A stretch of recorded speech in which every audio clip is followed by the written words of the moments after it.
menyukseskan acara rapat siang hari ini. Kami juga ingin mengucapkan terima kasih kepada partner kami, yaitu BEM KMF FD Unsri, Himatekla ITS, Himatekla ITERA, Himatekla ITB, IMM FDUI, Konexa, Indo Kampus, dan Konima. Selanjutnya, kami akan mengucapkan terima kasih kepada media partner kami, yaitu PPI India, PPI Jerman, PPI Singapura, 107,5 PRFM Radio, Seminar Hunters, SRA ITB, Ruang Mahasiswa, Radio PPI Dunia, Liga Film Mahasiswa ITB, Radio Unpad, Ocean Pulse, Yayasan Konservasi Laut Indonesia, Info Lautan, Anak Teknik Indonesia, Baruna Ocean Indonesia, Yayasan Taka, 8EH Radio ITB, ITB Hits, Info Lomba, Lomba Nasional, seputar lomba.id, event banget, event kampus, event mahasiswa, kampus update.com. Selanjutnya, untuk mempersingkat waktu, kita akan masuk ke sesi ketiga.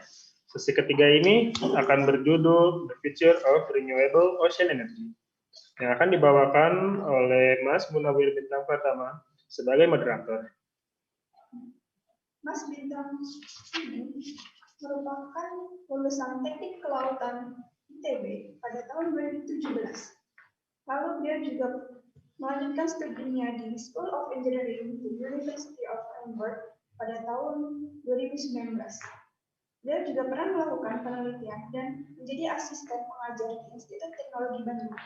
Pada moderator, kami persilakan.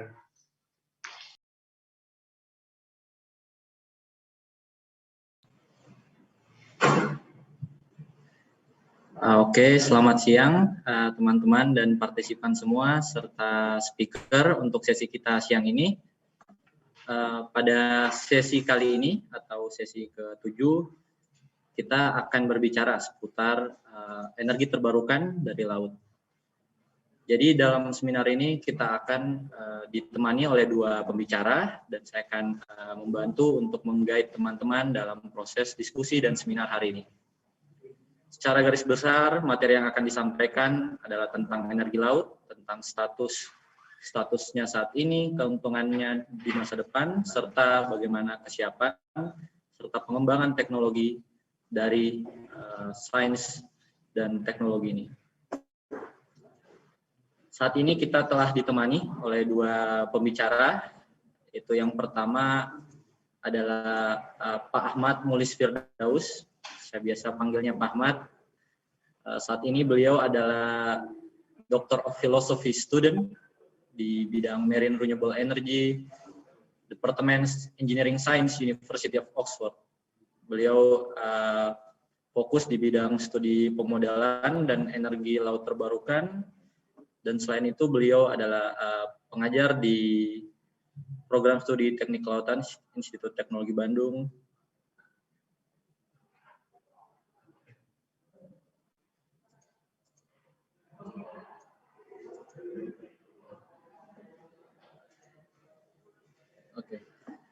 Selain itu, beliau juga merupakan awardee beasiswa LPDP untuk studi doktoral beliau. Beliau memulai studi di program studi Teknik Kelautan di ITB dan juga program studi magister di Institut Teknologi Bandung. Yang kedua adalah Pak Erwandi. Beliau adalah senior researcher di BPPT Industri Maritim Indonesia yang terletak di kampus ITS. Beliau memulai karir di bidang naval architecture dan ocean energy di Departemen Perkapalan Institut Teknologi 10 November dan selesai pada tahun 90, lalu melanjutkan studi magister dan doktoral di Osaka University, Jepang. Beliau mendapatkan beasiswa Max dari pemerintah Jepang dalam studi beliau dan banyak terlibat di dalam riset bidang energi laut serta hydrodynamic atau computational fluid dynamics. Teman-teman pasti sudah tidak sabar untuk mendengarkan materinya, maka dari itu saya bisa langsung persilahkan kepada Pak Ahmad untuk menyampaikan materi selanjutnya.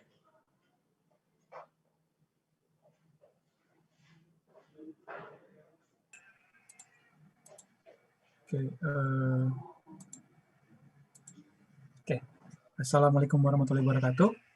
Tadi sudah diperkenalkan oleh moderator, ya, nama saya Ahmad. Mas Firdaus. Saya atas permintaan panitia kemarin saya akan membawakan 2 topik sebenarnya dari Marine Ocean Renewable Energy ini tentang offshore wind, gitu. Tidal turbine. Tidal turbine sendiri ada 2, gitu. Ada tidal barat sendiri, ada tidal stream turbine. Tapi saya akan lebih banyak fokus ke tidal turbines karena memang bidang spesialisasi saya adalah tidal turbines. Oke, ini kira-kira outline presentasi saya. Saya akan bicara tentang background experience saya sedikit mengenai tidal turbine, gitu. Terus saya akan bicara tentang bagaimana renewable energy source status gitu di seluruh dunia dan Indonesia. Nanti kita akan coba diskusi di sana. Terus mengenai offshore wind energy, tidal energy, gitu. Terus saya akan bicara sedikit tentang potensial sites di Indonesia. Oke, sekarang mengenai background experience. Jadi awalnya, jadi bisa dikatakan ini yang mengantar saya masuk di University of Oxford. Jadi ketika saya master, saya mengembangkan sebuah turbin gitu yang berdasarkan satu paten dari UK, patennya Paul Hales namanya.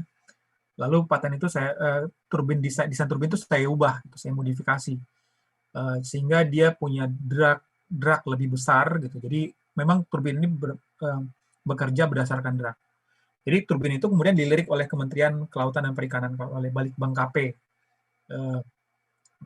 Saya dikontak oleh mereka dan mereka mengatakan mereka mau scale up.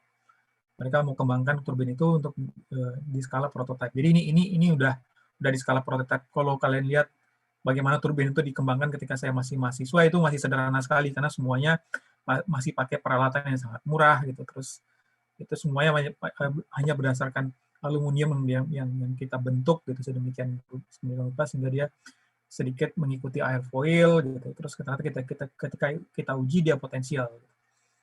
Nah, kemudian kita coba uji turbin tadi gitu ketika dia scale up, langsung kita uji di lapangan gitu. Jadi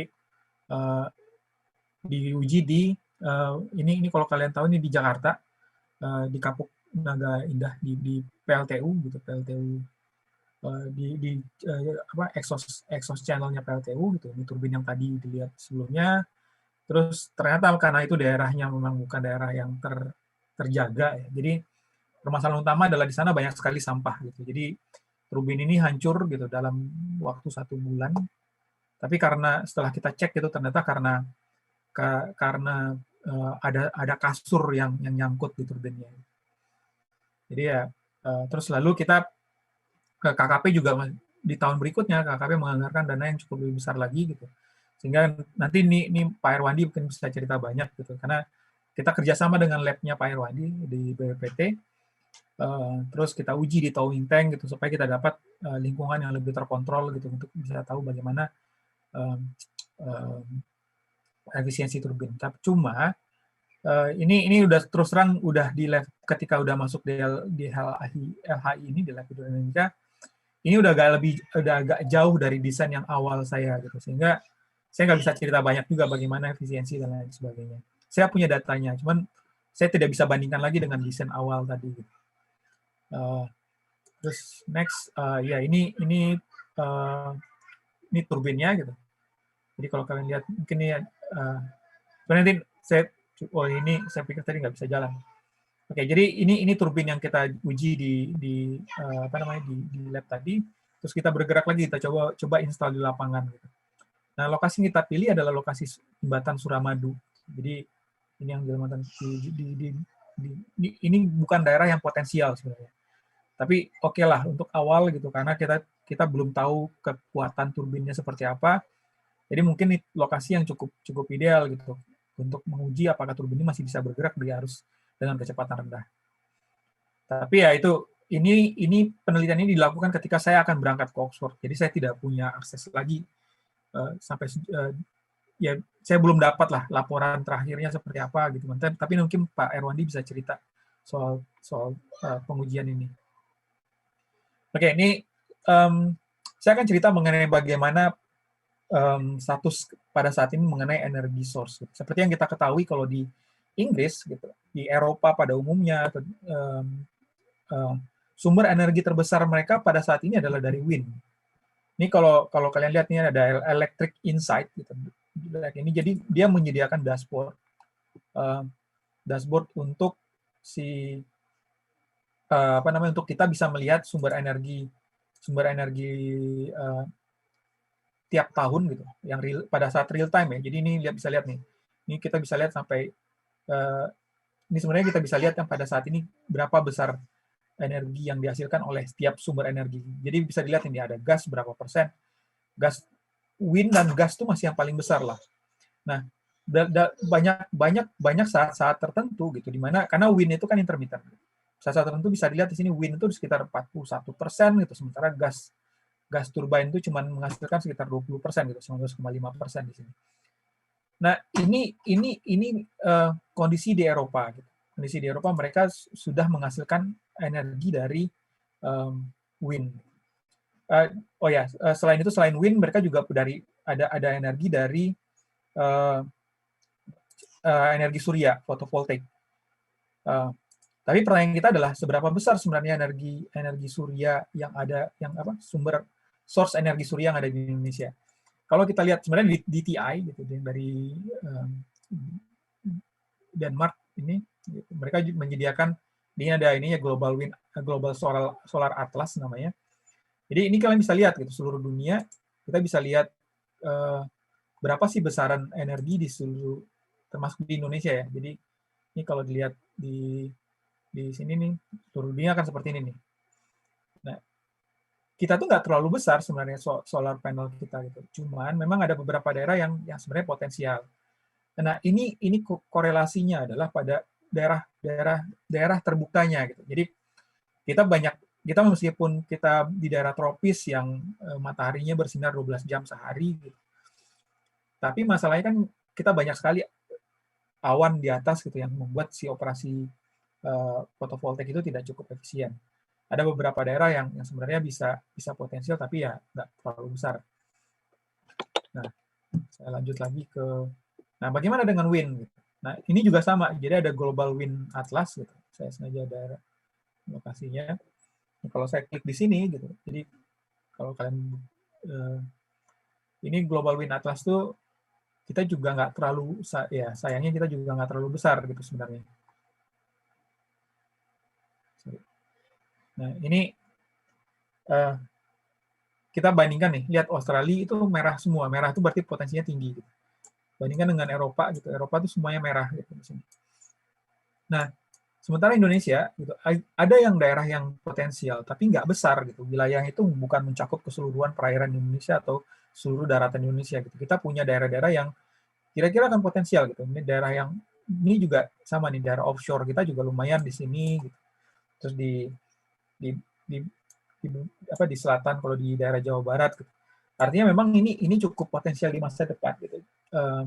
Tapi tidak cukup besar seperti yang ada di Eropa, dan daerahnya juga terbatas gitu. Lalu apa yang paling besar sebenarnya? Oh ya, satu lagi permasalahan utama dari kita tuh, ini kalian bisa lihat, ini peta night light gitu, peta lampu yang dilihat dari satelit NOAA gitu. Jadi kalau dan ini peta exposure selama setahun penuh gitu. Ini tahun 2015 saya ambilnya. Jadi tahun 2015 di superimpose tiap tahunnya gitu. Nah, semakin terang dia berarti listrik di sana reliable. Artinya dia menyala 24 jam sehari gitu, 365 hari setahun. Yang terjadi di sini adalah ini kita lihat gitu, daerah-daerah di Papua gitu. Ini bisa dikatakan gelap sekali gitu. Daerah timur ini gelap gitu. Jawa yang terang gitu. Sumatera sedikit ada gitu. Tapi ini artinya gitu, satu-satunya daerah yang listriknya itu reliable itu mungkin hanya di daerah Jawa. Sementara daerah lain yang di daerah lain Indonesia tidak cukup terang. Nah, ini yang jadi tantangan utama kita gitu. Artinya di sini kita perlu berpikir bagaimana energi ini tidak hanya mengarah pada green energy, gitu, tapi juga bisa adil gitu untuk seluruh masyarakat Indonesia. Nanti semua wilayah akan mendapatkan sumber energi yang cukup. Artinya mungkin kita mau tidak mau masih harus berpikir bagaimana kita bisa bukan hanya sekedar mengarahkan sumber energi kita ke arah yang energi hijau, tapi memperbanyak sumber energi itu sendiri. Nah, ya tadi karena tadi sudah saya tunjukkan gitu, offshore wind turbine itu adalah salah satu yang paling potensial saat ini di negara-negara Eropa. Indonesia punya potensi, gitu. Meskipun kecil dan spot-spotnya terpisah-pisah gitu, tapi bisa kita manfaatkan. Gitu. Hanya tinggal permasalahannya tadi nanti masalah investasi dan masalah berapa harga jual listrik ke masyarakat yang dengan kondisi Indonesia yang tadi yang scatter gitu. Jadi kan kita nggak bisa punya satu klaster wind farm besar gitu, di mana nanti kontraktornya tidak menghabiskan banyak waktu untuk transportasi dan lain sebagainya. Yang mau tidak mau kita harus menerima keadaan gitu. Kita punya sumber energi angin yang bentuknya scattered gitu. Nah, satu lagi yang perlu kita pahamin gitu, wind turbine itu makin lama makin besar.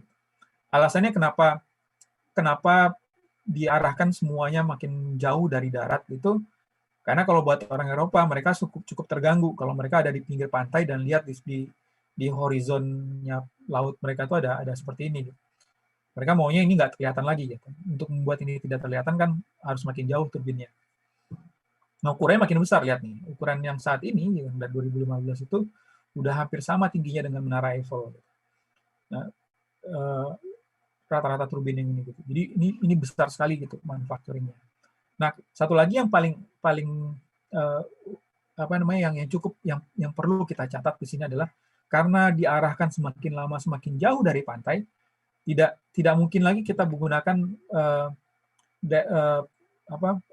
fondasi yang tipikal fondasi tradisional gitu, yang entah monopile, entah pakai jacket structure gitu, yang tadi kalian dengar di presentasi tentang offshore structure. Mau tidak mau kita akan mengarah ke floating. Gitu. Nah ini kita juga masih belum banyak di Eropa. Gitu. Tapi dalam waktu dekat nih pasti akan turbin offshore wind turbine akan didominasi oleh floating wind turbine. Lalu bagaimana ini energi calculation ya. Jadi sebenarnya ini udah cukup tua karena persamaan untuk menghitung berapa energi yang dihasilkan oleh turbin ini udah ratusan tahun yang lalu, udah sekitar 100 tahun yang lalu. Dimulai dari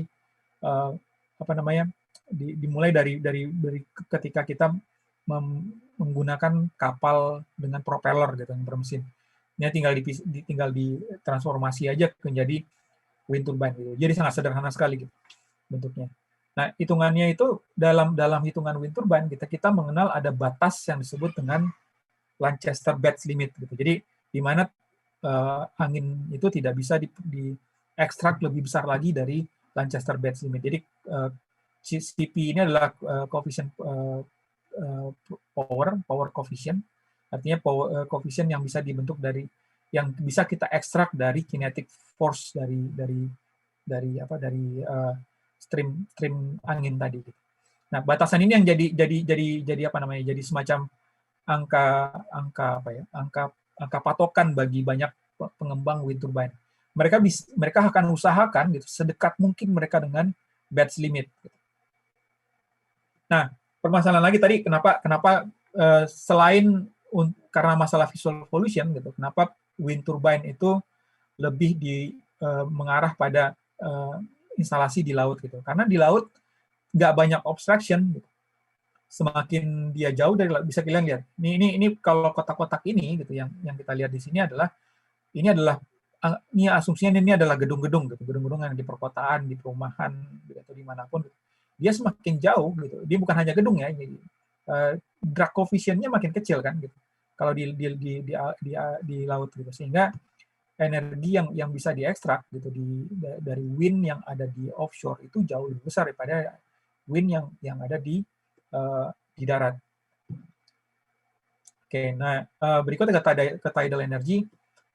Ini sepertinya pengetahuan umum ya, apalagi untuk mahasiswa teknik kelautan gitu. Mungkin kalau untuk teman-teman yang dari umum gitu ya. Jadi kita tahu bumi, bulan, sama matahari itu membentuk gaya gravitasi satu sama lain. Gitu. Sehingga hal ini membuat terjadinya fluktuasi muka air laut. Nah, fluktuasi muka air laut ini kemudian menghasilkan arus kita sebut tidal stream. Pemanfaatan energi tidal ini bisa dua, bisa memanfaatkan dari elevasinya gitu, atau dengan kondisinya adalah head difference gitu, atau kita manfaatkan langsung dari arusnya. Nah, salah satu yang memanfaatkan langsung dari head difference gitu, ada dari elevasi muka air lautnya ya tidal barrage gitu. Tapi satu-satunya yang masih salah satu yang paling ini cukup tua nih, tapi setelah itu hampir tidak ada lagi yang berusaha membangun tidal barrage karena mahal sekali. Ini tidal barrage gitu, itu mereka produksinya sekitar 60 megawatt. Kapasitasnya 60 megawatt produksinya, saya tidak ingat berapa. Nah, UK itu bikin lagi di Bristol Channel gitu, mau bikin rencananya. Tapi sampai sekarang mereka belum masuk ininya nih, feasibility study, economic viability-nya belum masuk. Jadi secara harga jual listriknya masih terlalu mahal gitu, return period-nya terlalu lama gitu, masih bermasalah. Nah, kalau secara akademik nanti kalau secara bagaimana kita menghitung potensinya gitu, yang perlu kita catat di sini adalah ini cukup kompleks ya gitu. Karena ini kalau dilihat dari grafik di sini, ini adalah grafik pasang surut yang kita lihat. Ini ada dual mode, ada single mode operation. Ini pasang surut gitu. Terus di belakang ini adalah elevasi muka air di dalam basin. Jadi begitu air masuk itu basinnya naik kan. Terus pada saat tertentu dia di hold. Terus begitu airnya sudah surut gitu, dia baru bisa dikuras keluar. Muka air di dalam basin ini, di dalam lagunnya ini turun. Nah, ini sama. Jadi ada yang dual mode, ada yang single mode. Kalau dual mode itu artinya dia hanya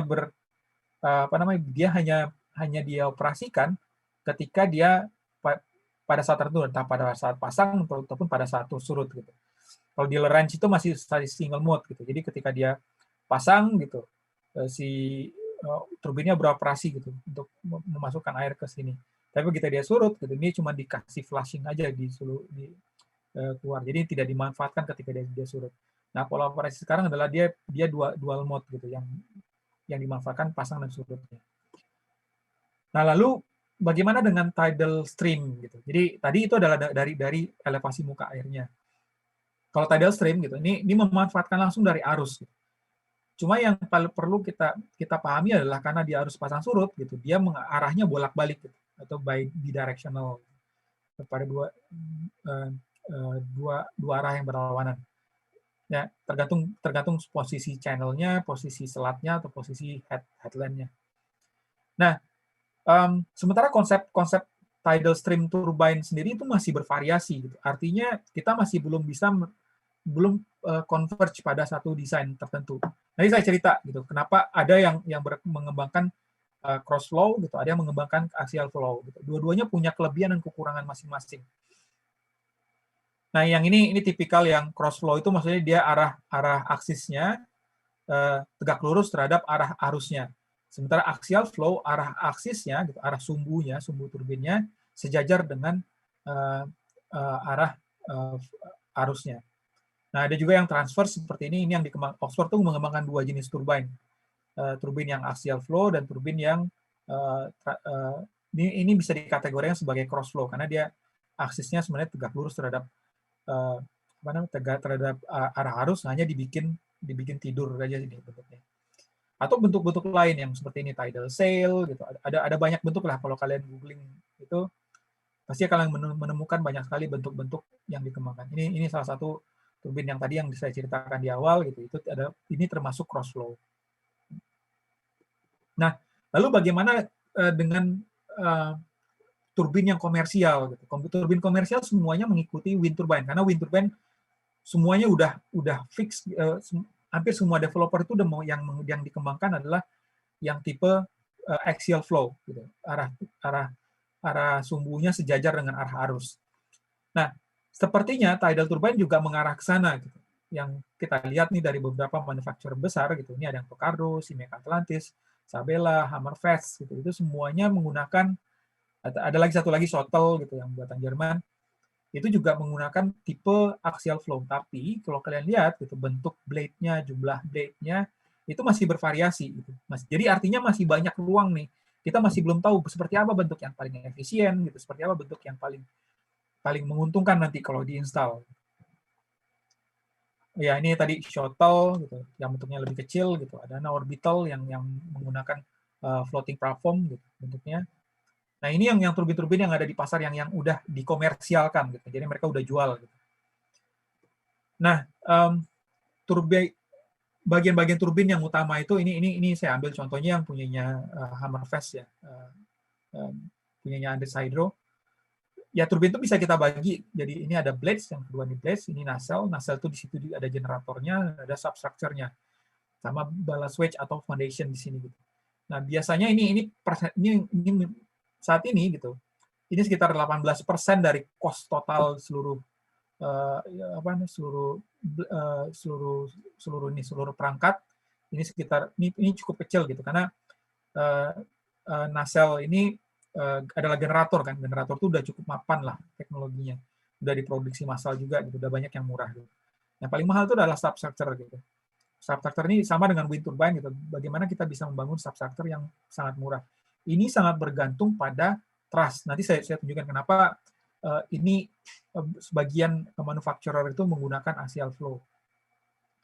Nah ini cara kita menghitung gitu sejauh ini selama ini di Indonesia seperti sejauh yang saya tahu adalah menggunakan ini gitu, menggunakan cara yang sama dengan wind turbine tadi. Yang digunakan adalah undisturbed kinetic flow seperti ini gitu, terus dikalikan dengan efisiensi turbin. Nah, apa permasalahan dari penggunaan cara mengkalkulasi ini?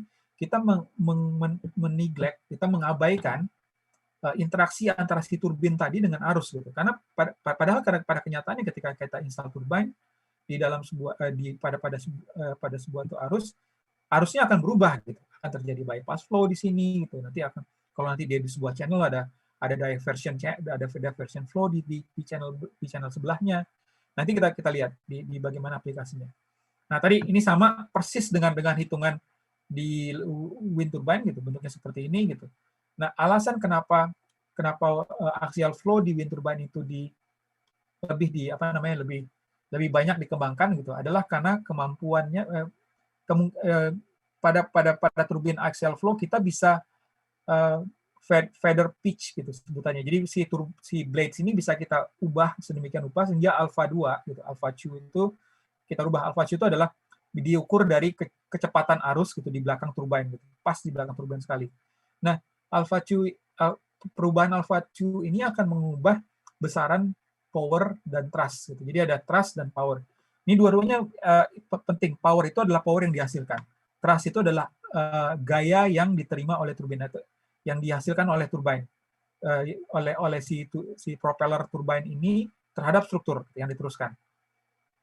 Nah, ini kalau kita lihat grafiknya kan seperti ini kan gitu. Ini adalah batch limit gitu. Batch limit itu paling tinggi. Jadi kalau kita rubah tadi gitu alpha 4, alpha 2 sama gitu. Itu diinterpretasikan sebagai si blade tadi yang diputar-putar gitu. Nah, ketika alpha 4-nya kita rubah gitu, seperti ini, dia akan ada titik maksimum. Titik maksimum ini yang kita sebut dengan Lancaster batch. Ini selalu 16/27. Kalau untuk wind turbine atau bentuk penghitungan wind turbine kita aplikasikan ke tidal turbine. Nah, permasalahan utamanya ketika kita dapat batch limit maksimum gitu, artinya thrust coefficient kita akan di sekitar 0,9. Besar sekali nih gitu. Kita kalikan aja gitu thrust coefficient dari kalau misalnya gaya yang dihasilkan oleh energi kinetik itu sekitar 10 megaton gitu. Artinya gaya yang akan diterima oleh substructure si turbin itu nanti sekitar 90 megaton. Nah, ini kadang-kadang tidak ideal dalam perhitungan ekonomiknya gitu. Yang bisa dilakukan adalah bagaimana kalau kita kurangi gitu thrust-nya sampai di sini. Tapi dengan konsekuensi si energi yang dihasilkan juga berkurang gitu. Nah, ini yang akan jadi perhitungan dari perancangan wind turbine ataupun tidal turbine di real life.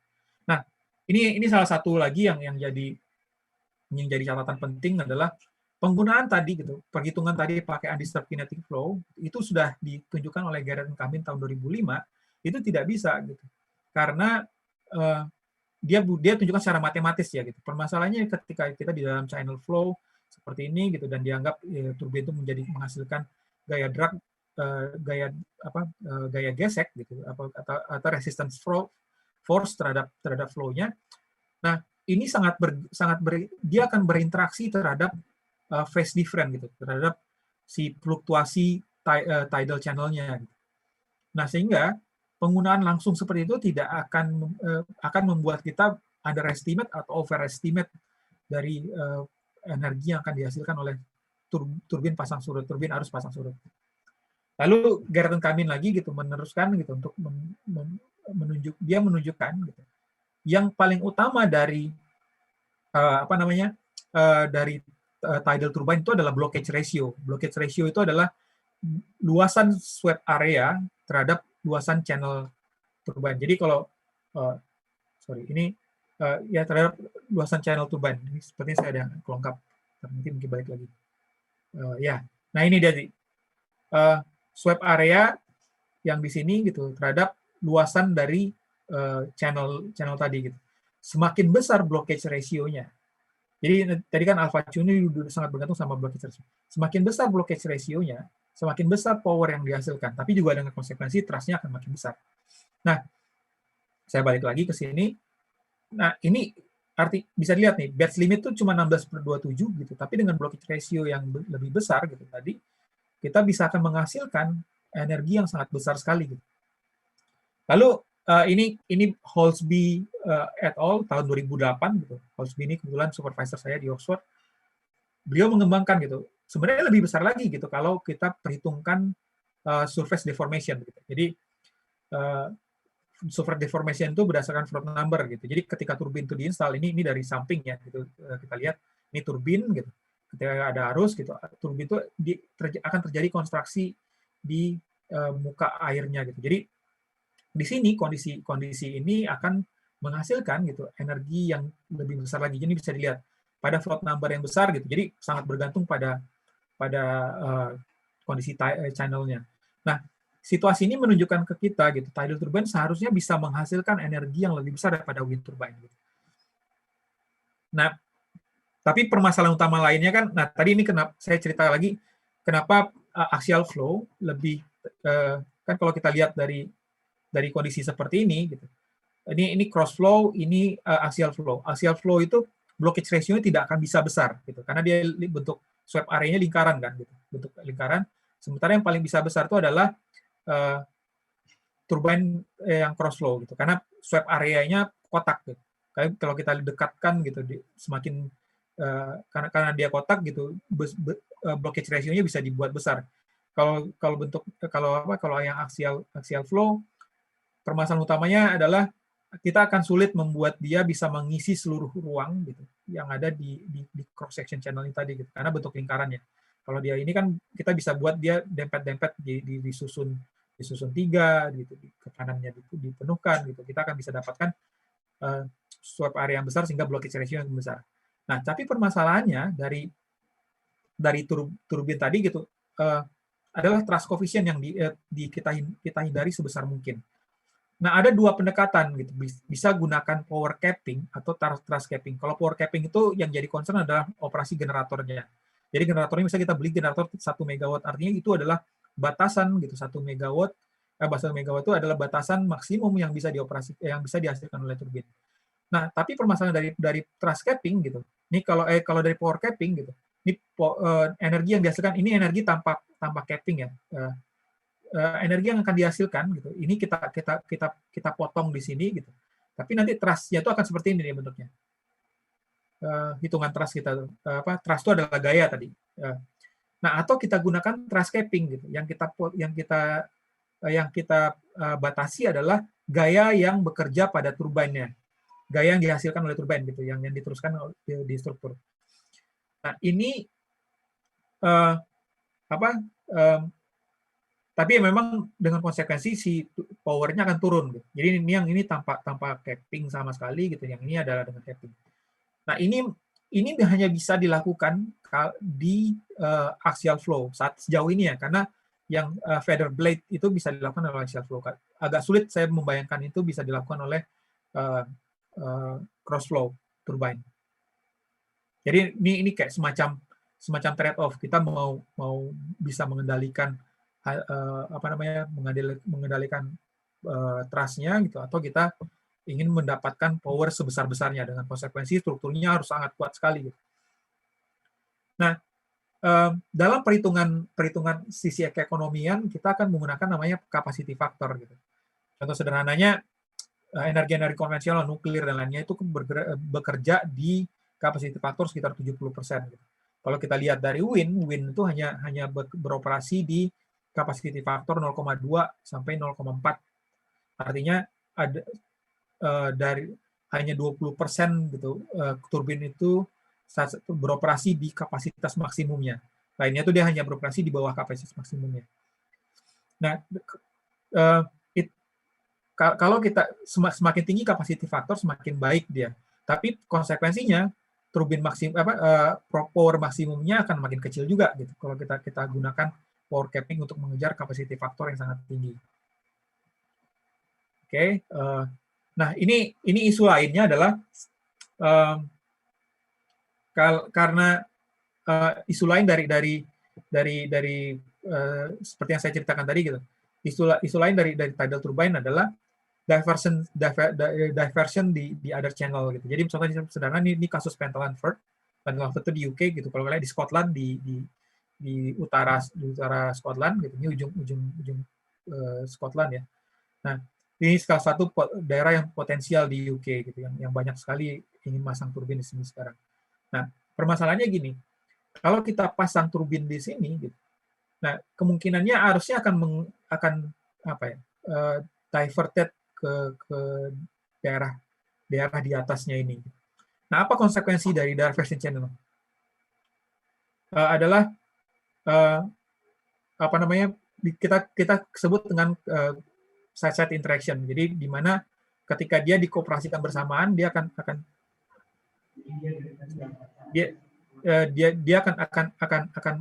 energinya akan berkurang gitu. Atau tapi dalam kasus di sini, kalau kasus di UK gitu, ketika semua ininya dimanfaatkan, energinya bertambah. Ini contoh lainnya yang di bawah lagi di selatan, energinya yang di utara bertambah, di selatan juga sama, dia energinya bertambah ketika dioperasikan bersamaan. Nah, bagaimana dengan Indonesia? Ini dua kasus yang lagi ongoing project ya. Salah satunya tuh yang udah PPA, udah Public Purchase Agreement dengan pemerintah itu di Selat Lombok, dan satunya lagi di Tidal Bridge di Larantuka. Oke, sorry. Nawir tadi bilang sesuatu. Oh ya, ya saya cepat aja. Saya cepat aja di sini. Jadi ini saya tunjukkan ini potensi di Selat Lombok gitu. Ini yang udah hasil simulasinya seperti ini gitu.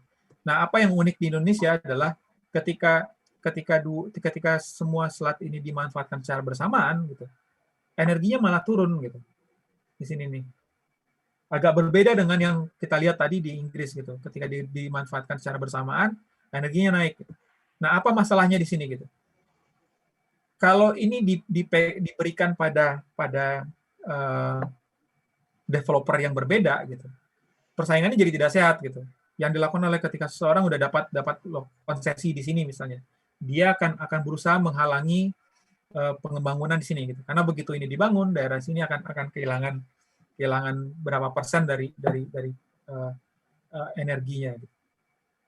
Nah, apalagi isu lainnya adalah ini daerah yang dilewati oleh Arlindo ya, Indonesian Through Flow. Nah, begitu ini kita pasang turbine sebanyak-banyaknya di sini gitu, akan terjadi diversion besar lagi gitu. Jadi ini akan mempengaruhi ITF arus lintas Indonesia. Di mana kita ketahui arus lintas Indonesia ini berkaitan erat dengan climate. Nah, ini kasus yang di Larantuka. Di Larantuka itu akan dibangun tidal bridge seperti ini gitu. Ini kebetulan ada Pak Irwandi juga, nanti Pak Irwandi bisa cerita lagi banyak soal ini. Ini yang turbin yang mereka usulkan gitu. Nah, saya juga lakukan analisa di sini gitu. Nah, ini produksi energi gitu dasar yang kita gunakan adalah sudah Pak Ahmad mungkin 30 detik singkat Pak ya biar. Oh ya. masuk Oke, ke nanti materi kita selanjutnya. diskusi ini. Jadi ini juga sama gitu. Kasusnya gitu. Ini seakan mempengaruhi gitu. Bukan hanya arus di sekitar Larantuka saja, tapi di seluruh kawasan. Gitu. Ini yang perlu pertimbangan kita. Mungkin demikian. Assalamualaikum warahmatullahi wabarakatuh. Waalaikumsalam. Oke. Terima kasih banyak atas materi dari Pak Ahmad tentang tidal energy, wind energy, tentang faktor teknis juga dalam pengembangannya. Selanjutnya kita langsung dengar materi dari Pak Irwandi. Dengan ini saya persilahkan, Pak. Oke.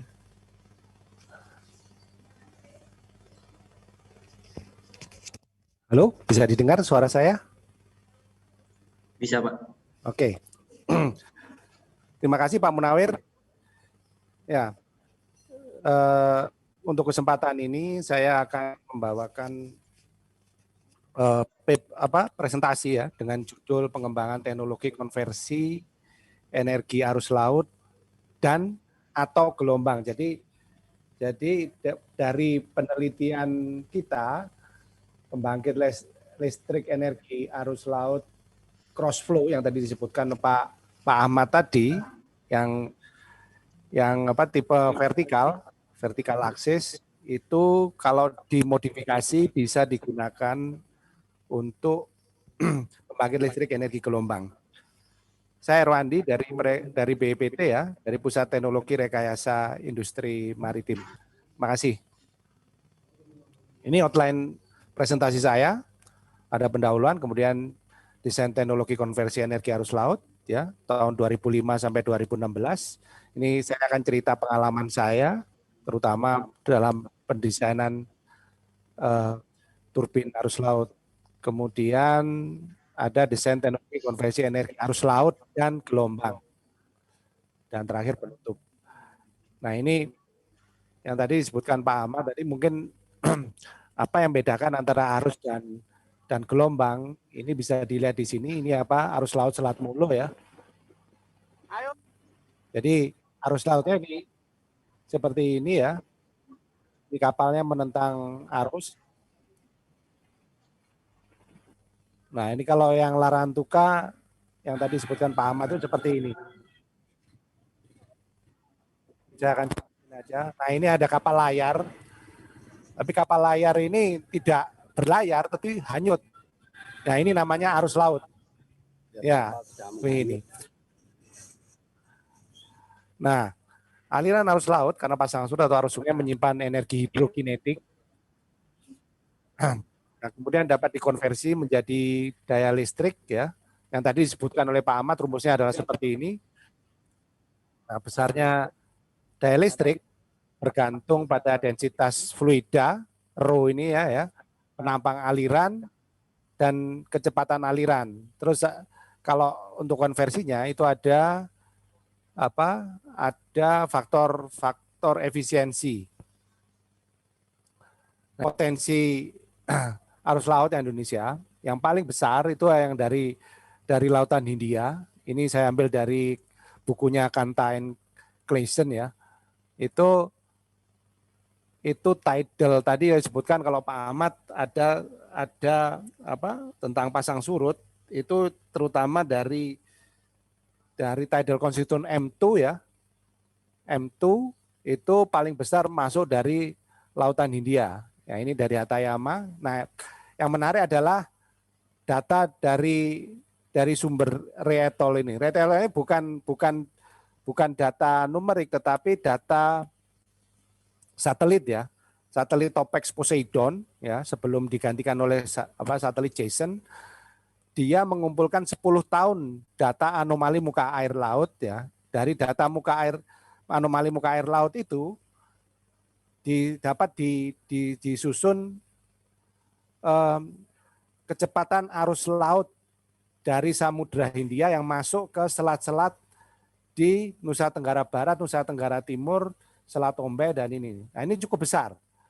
Tetapi karena lintasan satelit itu kira-kira sekitar 4 kilo ya, itu tidak bisa mengukur kecepatan arus laut yang ada di selat-selat yang lebarnya kayak Selat Bali itu sekitar 1 kilo, Selat Lombok, Selat Alas, dan lain-lain itu yang lebarnya ada lagi. Selat Molo itu sempit, itu cuma sekitar 400 meter yang paling lebar. Selat Larantuka 800 meter. Jadi tidak terdeteksi oleh satelit. Mau nggak mau kita untuk menghitung prediksi adalah menggunakan simulasi numerik. Nah, ini kekhasan arus laut ya di Indonesia bersifat dua arah. Tadi disebutkan oleh Pak Ahmad juga, ada saat arus laut berhenti karena pergantian arah. Nah, yang menjadi khas di Indonesia tidak ada arus laut yang disebabkan oleh gaya Coriolis. Gaya Coriolis itu adalah fungsi dari sinus sudut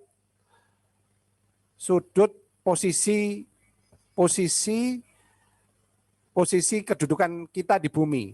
Nah, dihitungnya adalah kalau kita di ekuator itu sama dengan 0. Nah, kalau di kutub itu 90 derajat.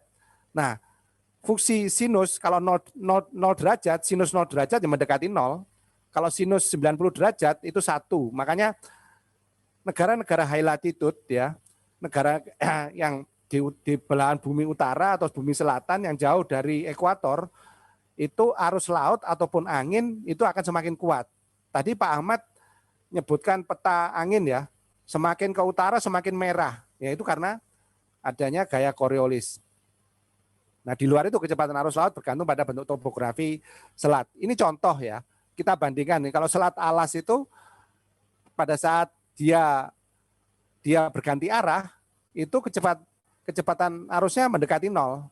Tapi beda dengan Jindo, Selat Jindo di Korea Selatan. Itu yang dipasang turbin arus laut yang terkenal itu Uldolmok itu minimum itu sekitar 0,8 meter per detik. Jadi meskipun dia berganti arah, dia masih ada kecepatan arus yang cukup besar untuk memutar turbin. Nah, ini yang kita teliti tahun 2004-2005. Nah, kebanyakan arus laut di selat di Indonesia, kecepatan arus beberapa selat yang menghadap lautan Hindia, karena tidal constant M2 ada yang lebih dari 3 meter per detik. Ini contohnya di Larantuka itu. Ini seperti ini. Ini turbin arus laut kita. Pada saat arusnya kencang seperti kita malah nggak berani untuk ke tempat kita karena menakutkan ya. Tetapi kecepatan arus maksimum yang dominan di ribuan selat, Indonesia karena punya ribuan pulau, berarti separuhnya adalah selat. Kalau 17.000 pulau berarti sekitar 8.000 ya. 8.000 lebih itu adalah selat. Nah, kecepatan arus maksimum yang dominan di ribuan selat di seluruh Indonesia berkisar pada 2 meter detik atau kurang. Nah, ini contohnya di Suramadu ya, maksimum cuma 1,28 meter per detik. Ini Nusa Penida, Nusa Ceningan tadi yang disebutkan Pak Ahmad tadi, itu jauh lebih kecil. Nah, pada saat kita menyadari bahwa arus laut di Indonesia kebanyakan seperti itu menjadi bahan keputusan untuk mendesain turbin arus laut mana yang cocok untuk Indonesia. Tadi Pak Ahmad menyebutkan ada axial flow, turbin cross flow. Nah, berdasarkan hal-hal seperti ini tahun 2005 ya, itu kita udah mulai memutuskan. Nah, ini ada kondisi objektif di luar itu ya. Ada yang tadi saya sebutkan, yang saya akan cepat aja ya. Ini ada yang saya merah-merahin ini ya. Kecepatan arus laut di Ruban Selat tadi yang sebutkan 2 meter atau kurang. Infrastruktur daerah untuk perakitan pembangkit listrik tenaga arus laut minim. Ini saya sudah pernah cerita tentang tantangan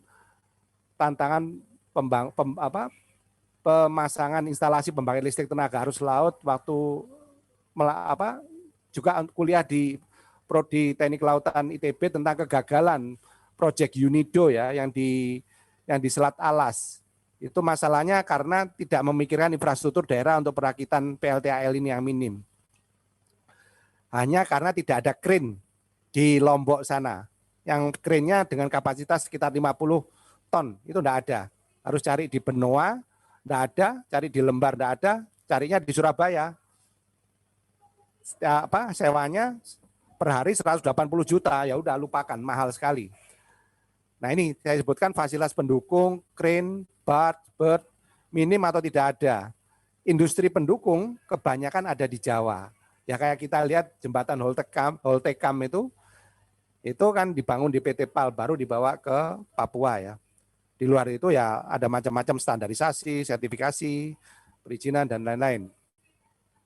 Nah ini berdasarkan hal-hal tersebut di atas, kita mulai desain teknologi konversi energi arus laut ya. Nah ini proses desainnya, ada 10 ya, saya pikir ada prediksi potensi arus laut dengan menggunakan simulasi numerik. Terus langsung nanti dari beberapa simulasi numerik itu kita pilih kira-kira kandidat lokasi untuk pemasangan turbin arus laut di mana. Nah ini pengukuran kecepatan arus di kandidat lokasi. Dan kita mulai desain ya bila turbin berdasarkan simulasi numerik dari mesoscale ya. Mesoscale itu simulasi numerik skala besar. Jadi selat ya besar gitu. Kemudian kita perkecil sampai ke turbinnya sendiri.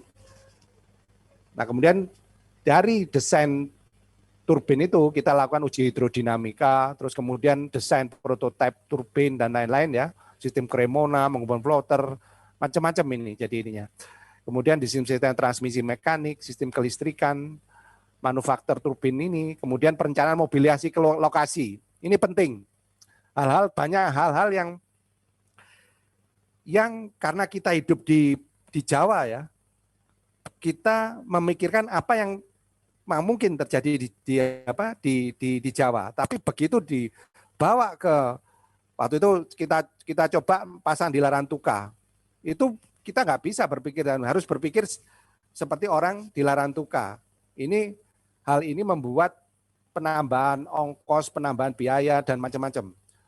Terus yang terakhir ya 10 ini uji kinerja turbin. Nah ini saya pikir akan cepat aja ini jadi. Saya menggunakan Marine Environmental Committee model untuk simulasi numeriknya dari Jepang ya. Ini programnya sampai sekarang masih bisa di-download dari Tokyo University. Jadi saya menggunakan momentum equation yang 2,5 dimensi ya. Kemudian ditambah nanti pada saat desain turbinnya ada full 3D. Nah, ini contoh variabel mesh di Selat Alas ya. Ini kita meshingnya variabel mesh. Nah di lokasi kandidat yang akan kita pasang turbin arus laut, ini jaraknya sekira 1,5 km dari pesisir Pringgabaya, ya. Itu kita prediksi di sini. Hasil prediksinya adalah seperti ini. Nah prediksinya waktu itu karena kita desain hanya untuk desain, kita itu ambil gampangnya ya, kita jumlahkan tidal constituent-nya itu M2 ditambah K1 tambah S2 tambah O1 kita umpankan ke open boundary ini.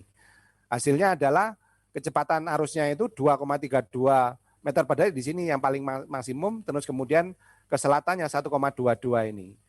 Kenyataannya pada saat kita ukur kecepatan arus lautnya itu maksimum cuma 2,19, jadi overestimate. Jadi wajar overestimate karena kita jumlahkan semuanya ini aja. M2 plus K1 plus S2 plus O1 ya. Nah ini kita deploy ADCP-nya itu yang di lokasi yang di mana di variabel mesh yang kecil-kecil tadi. Nah ini kita pasang ADCP-nya selama 1,5 bulan, ini recovery. Nah ini hasilnya. Hasilnya itu untuk maksimum minimumnya karena bagi saya desain saya butuh berapa maksimum kecepatan arus lautnya supaya kita bisa mendesain kira-kira berapa kekuatan material yang dibutuhkan. Jadi di sini hasilnya udah mendekati ya antara numerik dan pengukuran ADCP ininya, cuma kita mengabaikan variability karena posisi bulan ya ininya. Nah ini pada saat kita gabungkan antara 2,5 dimensi tadi dengan 3 dimensi full 3D. Jadi seperti di sini ya, pada posisi variabel mesh yang paling kecil kotaknya itu dipasangi meshing yang untuk 3 dimensi. Jadi seperti ini. Hasil 3 dimensinya adalah ini persamaannya. Prosesnya hampir sama kalau kita desain propeller. Masukkan propellernya sebagai virtual disk ya. Kita masukkan koefisien thrust, koefisien torque dan speed of advance itu kita masukkan di sini. Kalau di persamaan matematisnya itu namanya body force. Nah, body force-nya adalah seperti ini. Nah, kita terus kemudian kita numerikan hasilnya seperti apa. Bagaimana arus itu terpengaruh oleh body force itu. Nah, ini seperti ini ya ininya. Kontur pada saat kita memasukkan turbin arus laut ke arus laut di selat tersebut. Nah, ini pilihannya tadi yang disebutkan Pak Ahmad tadi ya, axial flow ataukah cross flow. Dari pertimbangan-pertimbangan tadi, saya memilih yang cross flow. Mengapa? Karena mudah pembuatannya. Waktu kita bikin itu ada pabrik pelek sepeda motor ya di Surabaya yang bisa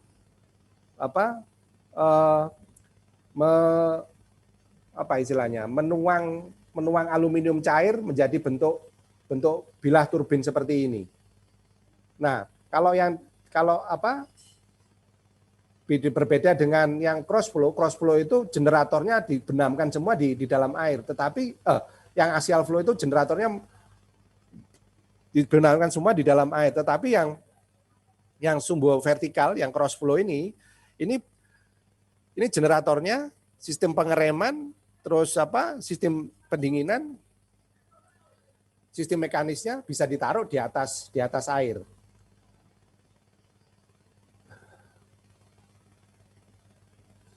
Nah, ini desain PLTL skala kecilnya itu.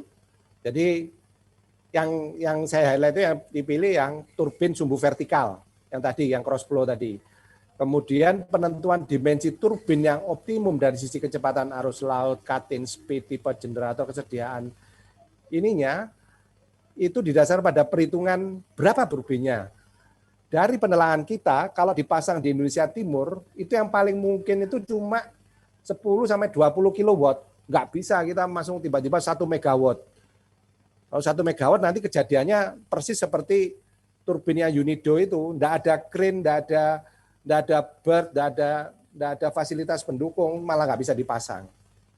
Itu yang menjadi pemikiran kita waktu itu ya, dari berdasarkan persamaan tadi yang disebutkan Pak Ahmad tadi, kita cuma 10-20, maka dari situ kita desain 10 kilowatt saja. Tapi yang pertama kita desain ada 2 kilowatt. Di luar itu kita juga desain foil. Yang pertama kita ambil yang foil simetri, ambil dari Naka 0018 ya. Artinya simetri yang artinya chambernya itu 0. Nah, kita juga coba dan bandingkan Naka yang dengan chamber foilnya itu paling tinggi. Di luar itu kita desain sendiri dengan metode inverse ya. Jadi ini bedanya. Kalau kita ngitung kecepatan berapa gaya lift dan drag-nya itu, bendanya sudah ada, bentuknya seperti ini. Tetapi dengan metode inverse itu bendanya tidak ada, bentuknya tidak ada. Yang kita hitung adalah kecepatannya, pressure-nya, kemudian baru menentukan bentuk foilnya. Nah, ini kita inverse, bentuknya adalah seperti ini. Kita kasih nama LHI ya, Laboratorium Hidrodinamika Indonesia 18 ya. Ini 18% dari panjang core. Nah, ini LHI 166. Ini 16,6% dari panjang core. Nah, ini kita mulai detail numerik turbinnya. Nah, ini pada saat kita bikin modelnya, ini yang tadi saya sebutkan itu, LFA, Naka 0018, ini bentuknya, LHI 166, Naka 8718, LHI 18, bentuknya seperti ini. ininya. Nah, yang karena saya butuh ketelitian, yang LHI 166 sama LHI 18 dibuat dengan menggunakan mesin CNC ya ininya. Kalau yang Naka 0018 sama Naka ini itu dibuat di pabrik pelek sepeda motor, dicor, dituang di sana. Nah, ini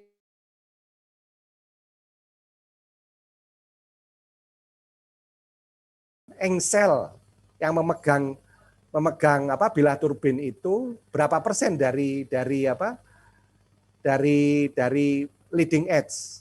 Ini penting sekali karena itu berkaitan dengan gaya momen ya dan gaya lift yang akan muncul, yang akan diinikan. Ini uji tempat kita di towing tank ya. Dengan putar. Nah, ini pencapaian saya di 0 0,25 meter per detik dia bisa berputar. Oh, nggak kebaca 25 meter per detik. Nah, ini 0,25 meter per detik dia bisa mulai berputar. Nah, ini muter iki. Maaf, ini campuran dengan waktu penulisan gitu dengan bahasa Jawa kalau itu. Apa itu muter di tepi apa itu taco iku mau. Nah, ini dia bisa berputar ya. Dia lihat dia bisa bergerak pelan. Ada bergerak pelan ini. Nah, itu yang menyebabkan gaya liftnya jadi besar. 5 rpm. Tetapi konsekuensinya adalah meter per detik 5 rpm. Kecepatan tinggi akan ada fenomena shaking ya. Nah, ini fenomena shaking. Ini fenomena shaking. Jadi porosnya itu tadi bergetar. Shaking seperti ini. Itu padahal poros besar sekali ya. Tapi pada saat berputar dia itu shaking. Nah, ini sudah menghasilkan satu doktor ya. Untuk penelitian ini waktu kita presentasi di Australia, mereka mengalami hal yang sama. Bagaimana ini harus dikurangi. 1,5. Sudah 0,1, 1,6. Nah, ini pada saat ditarik seperti ini ya, kita mengalami banyak masalah, porosnya patah karena direm 1,7 ya. Ini ya. 1,7. Nah, ini ya. Nah, itu lepas gitu. Jadi banyak sekali yang kita dapatkan. Terus kita juga mengikuti apa yang di-share oleh Ponta dari Argentina pada saat dia bikin turbin arus laut ya. Ininya menggunakan duct ya. Kita menggunakan LHI Göttingen 164. Ini seperti ini kita numerikan, ya kita uji juga. Nanti pada saat penggunaan duct itu terjadi kenaikan efisiensi. Ini sebenarnya ada banyak, sehingga kita bisa naikkan di tip speed ratio sampai hampir 3 ya ininya. Di waktu kita uji di towing tank. Nah, setelah diuji dengan banyak sekali data, dengan banyak sekali kegagalan, kita bisa berani memutuskan untuk bikin prototipe. Nah, prototipenya adalah ini, diameternya 2 meter, span 2 meter, solidity-nya kita set 0,4, kita anggap efisiensinya 25%. Nah, ini kita pasang di Larantuka ya. Waktu itu kita pasang untuk platformnya dipilih platform tipe terapung. Jadi kita menggunakan dua ponton seperti ini, di tengahnya ada turbin arus laut kita naik turunkan seperti ini ya. Nah, ini talinya adalah seperti ini, ngilang kayak seperti ini. Nah, ini bentuknya seperti ini ya. Ini pada saat proses pembuatan, dari semua ini, itu yang impor itu cuma permanen magnetic generator 3,5 kW ya, dan inverter. Di luar yang lain adalah bisa dibeli di Indonesia. Nah, ini kita hitung menggunakan SAP waktu itu ya, Cremona yang menghubungkan ini bagaimana dia berinteraksi, gaya-gaya yang bekerja, momen-momen yang bekerja. Nah, ini pada saat kita rakit di Larantuka, ininya bentuknya sederhana seperti ini, masih seperti rumah seperti ini. Nah, ini waktu perakitan itu dimuat di majalah, lupa saya namanya, majalah energi ya. Jadi saya ceritakan semuanya, mereka bikin ilustrasinya seperti ini. Nah, ini sistem kontrolnya, jadi sederhana sekali. Waktu itu kita menggunakan belt ya, karena waktu kita ke Larantuka, kita nyoba menggunakan ini ya, apa namanya, gearbox. Tapi di gearbox ternyata cukup cadangnya jarang sekali di ini. Makanya kita menggunakan belt ya, sederhana. Terus ini generatornya. Kita juga pasangi rem, menggunakan rem truk ya, truk ankle gitu. Nah, pemainnya generatornya itu AC ya, 3 fase fluktuatif, kemudian dijadikan arus DC, ada yang disimpan di baterai, kemudian masuk inverter. Nah, di inverter itu nanti ada yang arus DC kalau nggak dipakai, ada masuk ke download ya. Nah, dari inverter ada listrik terstandar ke pengguna. Nah, ini pada saat pengujiannya adalah seperti ini ya. Ini pada saat nyala, ini masih kira-kira dari Adonara itu 100 meter. Nah, waktu itu kita pingin salurkan listriknya ke Adonara, tapi ternyata kabel bawah laut itu mahal sekali, 750 meter, harganya itu 1,5 miliar. Jadi masih disimpan di listriknya dihasilkan, dimanfaatkan di platformnya aja. Ini bisa dilihat di YouTube ya ininya. Hasil. Maaf Pak, waktunya mungkin dipercepat sisa 1 menit. Wah, ya, oke. Iya Pak. Ya. Jadi ini bisa lihat di YouTube ya, user Erwandi ini ya. Ini pada saat di putar ya. Ini pada saat nyala, itu banyak sekali yang ikut ya, sehingga orang Adonaranya senang sekali. Ya. Nah ini yang arus laut di ini ya, tenang, tapi dalam waktu 20 detik dia menakutkan, kencang sekali.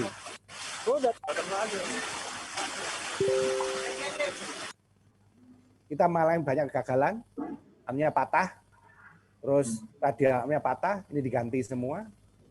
Terus kita ganti seluruh sistemnya, kita evaluasi, ada desain lama, desain baru, sistem baru ya. Nah, di sini ide untuk bikin jembatan itu ada ya. Kalau misalnya bikin banyak, itu bisa bikin jembatan atau dipasang di bawah jeti. Jadi prinsip saya adalah peningkatan kapasitas dengan konsep kecil tetapi banyak. Ini yang penting ininya. Nah, ini yang 10 kilowatt.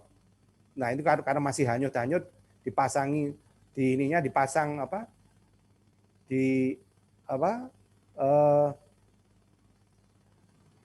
sistem tambatnya ditambahi bukan hanya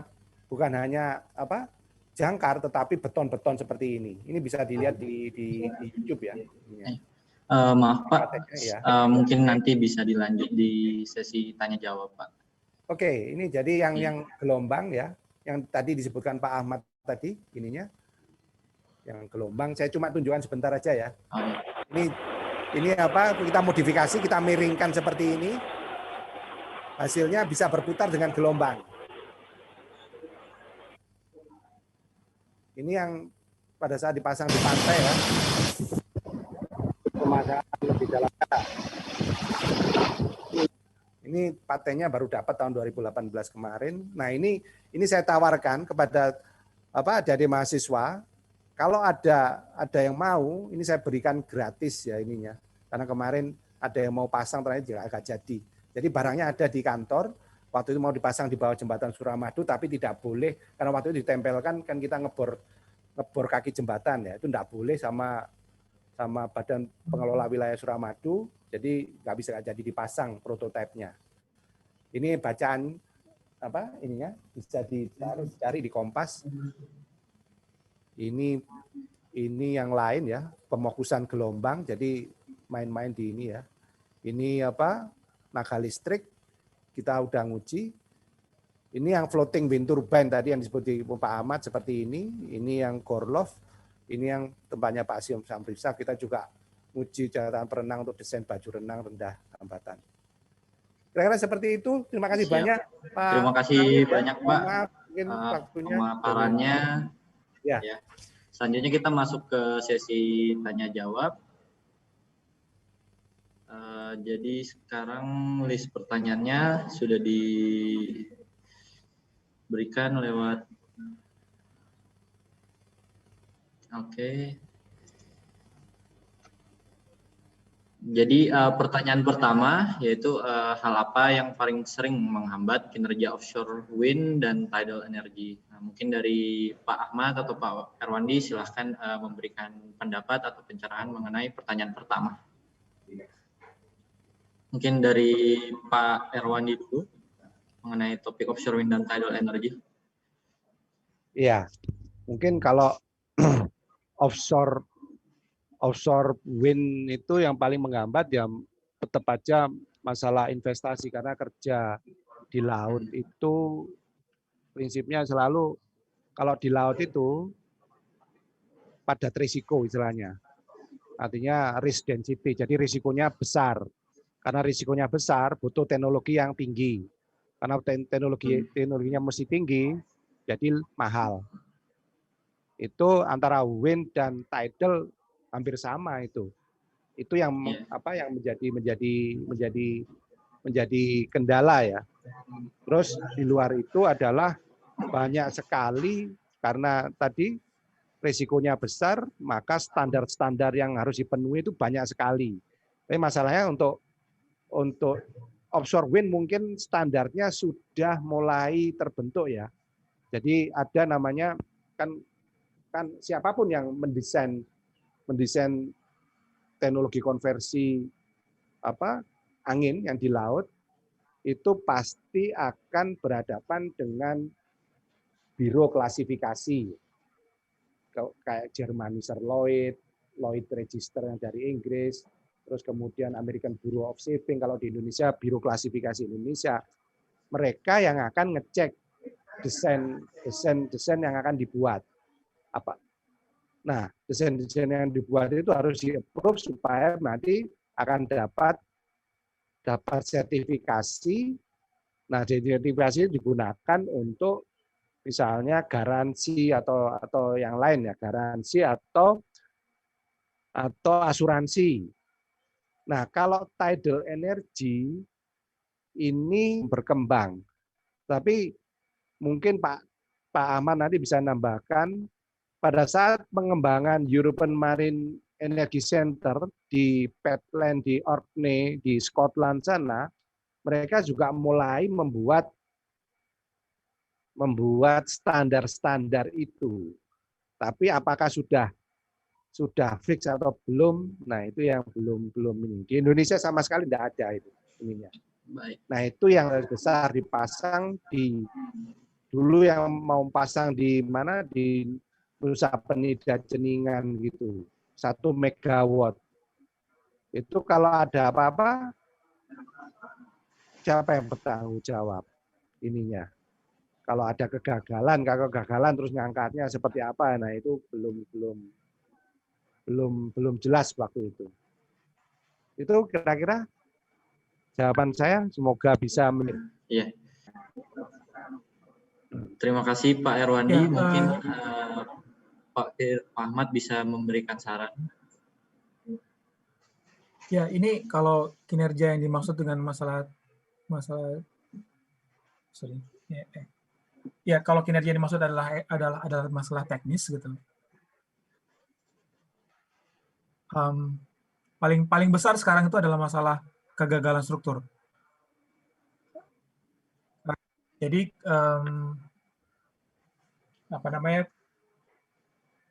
kan kalau kita mau kasih investasi di swasta ini, nah yang terjadi adalah mereka akan menghitung berapa lama mereka bisa dapat payback period kan.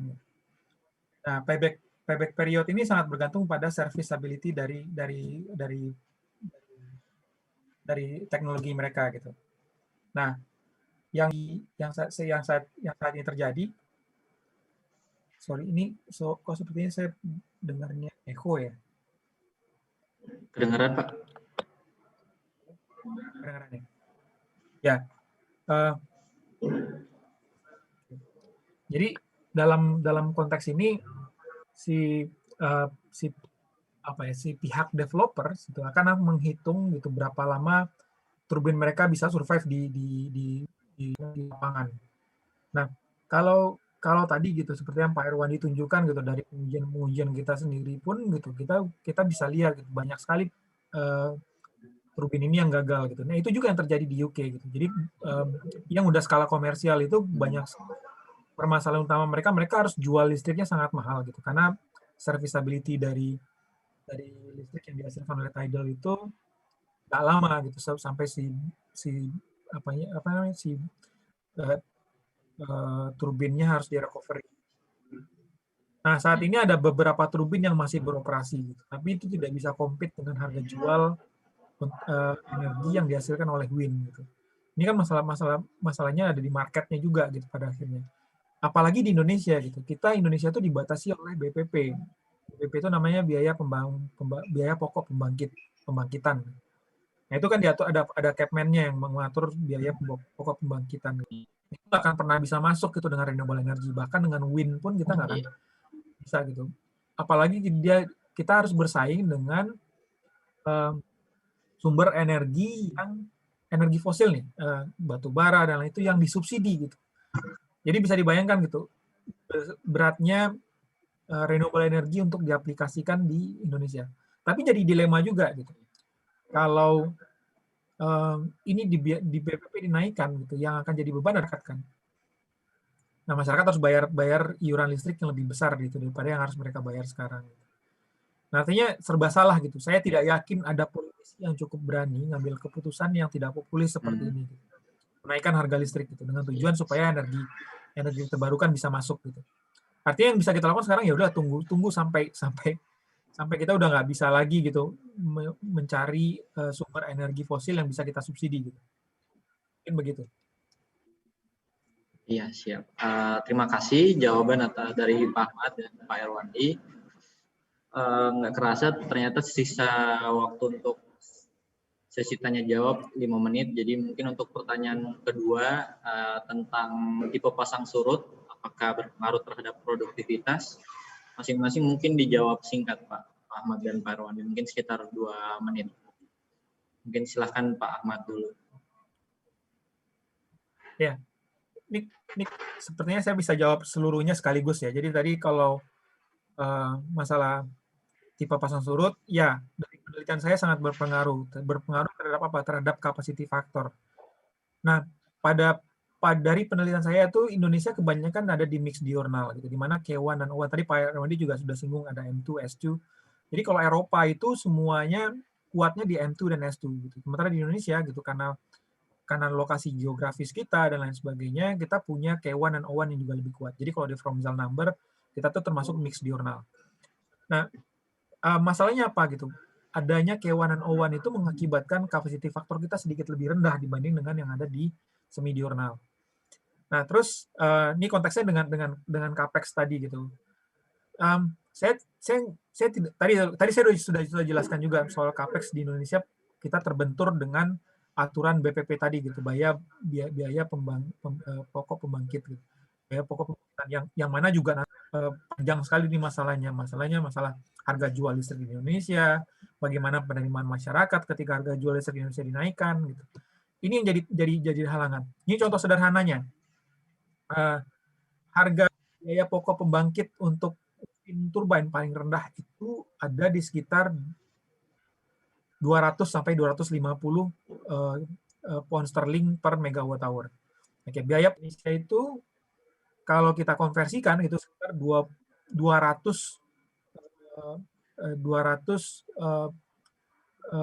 US dollar per megawatt hour, atau setara lah dengan 250 US dollar per megawatt hour dari BPP untuk turbin.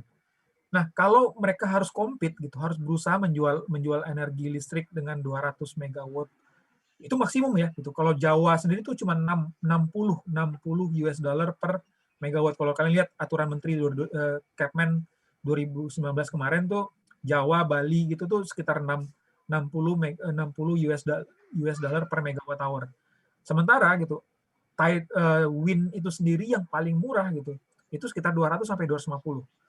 Nah, bahkan kalaupun nanti ada semacam subsidi gitu, semacam insentif pajak dan lain sebagainya gitu bagi perusahaan-perusahaan ini, mereka mungkin bisa jual di sekitar 150, itu paling rendah. Jadi artinya hampir nggak mungkin nih gitu kita bisa jual energi listrik mengikuti standar BPP yang cuman di Jawa ini cuma 60 US dollar per megawatt hour. Mungkin begitu sih.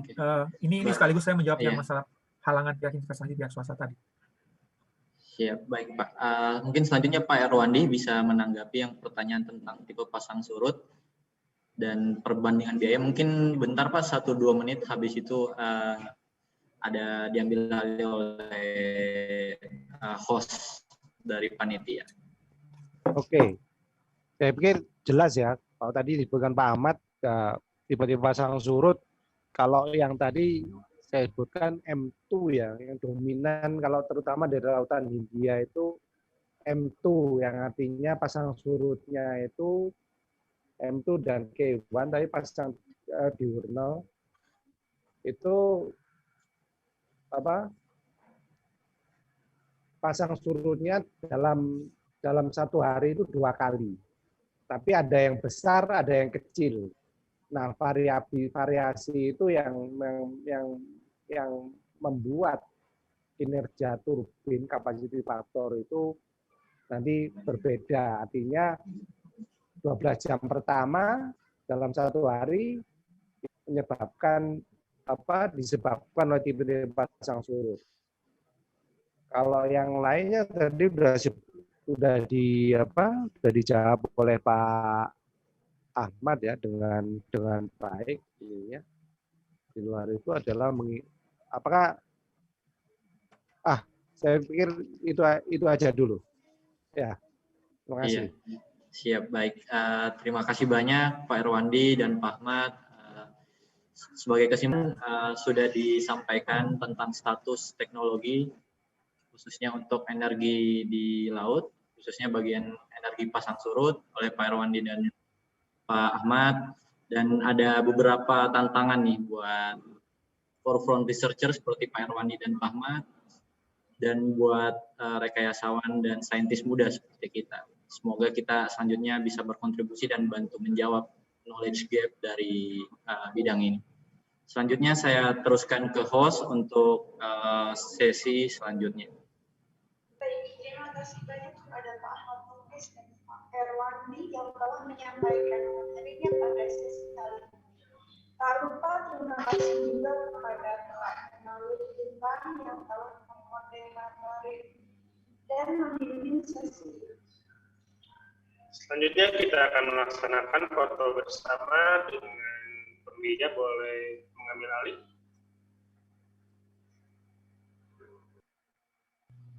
Oke, terima kasih MC. Saya akan memimpin sesi dokumentasi kali ini. Di layar saya ada 8 slide, cuman baru 1 yang terisi kamera. Jadi untuk peserta yang masih ingin menyalakan kamera, boleh dilakukan sekarang.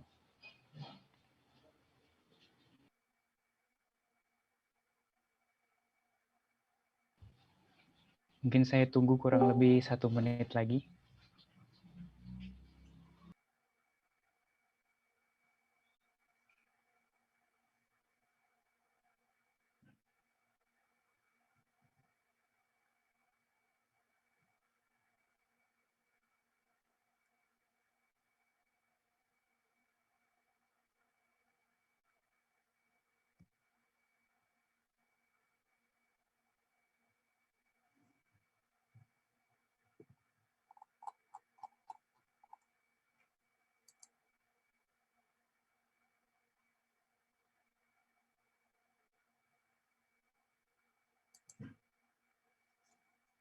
Oke, untuk fiturnya sebentar akan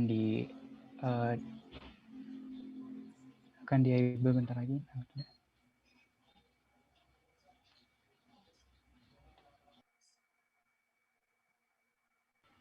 Harusnya sudah bisa sekarang, ini karena sudah banyak yang on cam. Jadi sekali lagi untuk yang mau on cam bisa dilakukan sekarang.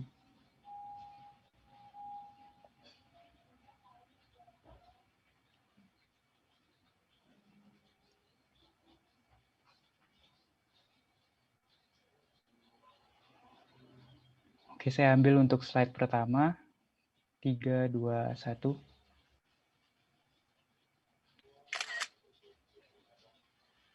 Oke, untuk slide kedua. 3, 2, 1. Oke, terima kasih MC. Baik, terima kasih. Sebelum kita melanjutkan sesi, kita mau berterima kasih lagi kepada PT Manujaya Sakti Sejahtera, Pertamina Hulu Energi OMBJ, Asmin Barabrona yang telah menyukseskan acara kita pada siang hari ini. Untuk selanjutnya, jangan beranjak kemana-mana terlebih dahulu, karena setelah ini kita akan langsung memulai ke sesi berikutnya.